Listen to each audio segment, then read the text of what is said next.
ডিফুৰ ৰংচাম্প্ৰি মণিপুৰ বস্তিত ভয়ংকৰ অগ্নিকাণ্ড। আজি 12:30 মান ডিফুৰ ৰংচাম্প্ৰি মণিপুৰ বস্তিত ভয়ংকৰ অগ্নিকাণ্ড সংঘটিত হয়। জানিব পৰা অনুসৰি ৰংচাম্প্ৰি বস্তিৰ পীযুষ দাসৰ পুত্ৰ ৰঞ্জিত দাস নামৰ লোকজনৰ ঘৰত সংঘটিত হয় এই অগ্নিকাণ্ড। ঘৰৰ সা সামগ্ৰীৰ উপৰিও নগদ ধন জুইত ভস্মীভূত হয়। বাতৰি পোৱালৈকে কোনো লোক আহত হোৱা নাই। জুইত সূত্ৰপাতৰ কাৰণ এতিয়াও জানিব পৰা নাই। ৰঞ্জিত দাসে আমাক জানিব দিয়ে যে অগ্নি নিৰ্বাপক বাহিনীক ফোন কল কৰাৰ পাছত আধা ঘণ্টা পলমকৈ আহে বুলি জানিব দিয়ে।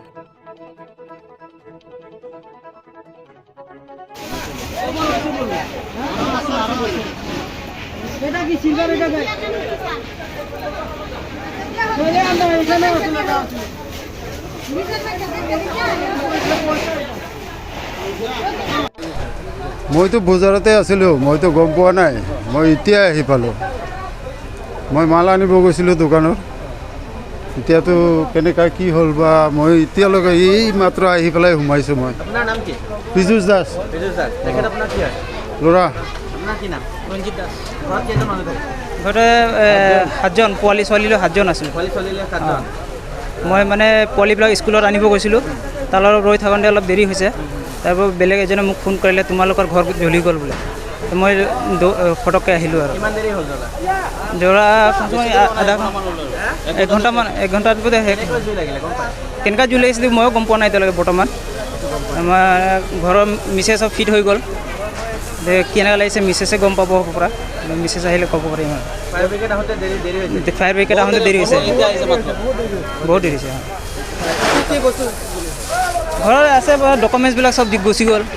প্লাছ পাৱাৰ টিলাৰ এখন আছিলে, পানী মেচিন আছিলে, প্লাছ মোৰ কেছ আছিলে 10,000 না 10-15,000 মান কেছ আছিলে, এইবিলাক গ'ল।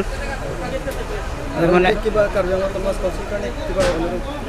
অনুৰোধ মানে কি হয়, এতিয়া চৰকাৰে যদি কিবা সহায় কৰে আৰু আমাক এতিয়া। কি কি সম্পত্তি আছিলে? সম্পত্তিটো আছিলে, এফালে টকা আছিলে 5,000 আৰু গডৰেজ আছিলে, তাৰপিছত এই কাঠৰ আলমাৰি আছিলে এটা, আৰু হেৰি আছিলে বছ পালং একটা আছিলে। ঘৰতে আছিলে।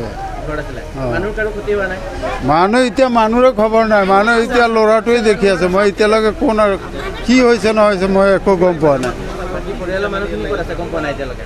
পোৱা নাই মই। আৰু কি জনাম এতিয়া, ৰাইজে যদি বা হেৰিয়ে যদি কিবা সহায় কৰে আৰু এইটোৱে আৰু, নহ'লেতো আমি বৰবাদী হৈ গ'লোঁ আৰু। ৰংনিয়াং হেৰি ৰংচাপ্ৰি। দুইটাই আছিলে, গোৱালিলৈ 3টা ঘৰ আছিলে। অঁ,